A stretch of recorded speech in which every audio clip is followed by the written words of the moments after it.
Hello, good people. As you can see behind me, we got a lot of snow last night. So today's video is going to be really simple. We're going to be snow plowing.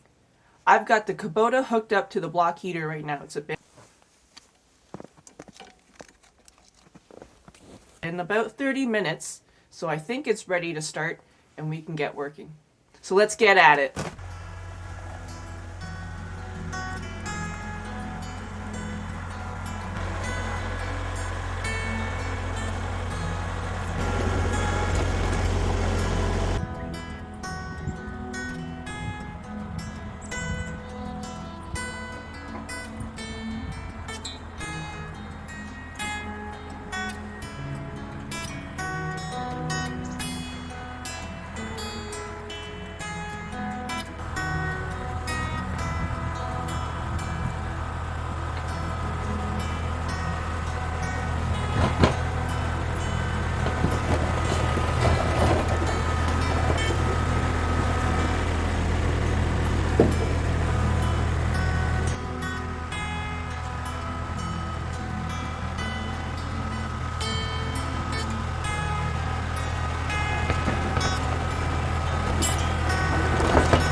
Alright, that's it, folks. So I have the road done behind me here and the driveway done at the house.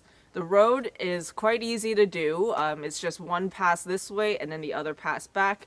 My Lampride snow blade is 7 feet wide, so it does cover majority of this road. The drive is a little bit more tricky. There's a lot more forking involved, and of course I have my vehicles in there as well that need to be moved back and forth to get everything done. Now, this is my first time running a snowblade on a tractor. This is my first year. So if anyone has any tips, suggestions, let me know in the comments. I would love to hear them. As for the road here, it is a gravel-dirt road mix. So it does make it a little bit more challenging because it's not perfectly flat. I do throw the snowblade into float mode, and that seems to help, and all I have to do is adjust the angle of the snowblade as I go throughout the different types of elevations. But yeah, I'm still learning, so let me know what I can do to improve. And as always, please click like and hit subscribe as well to help me out with my video content. Thanks all!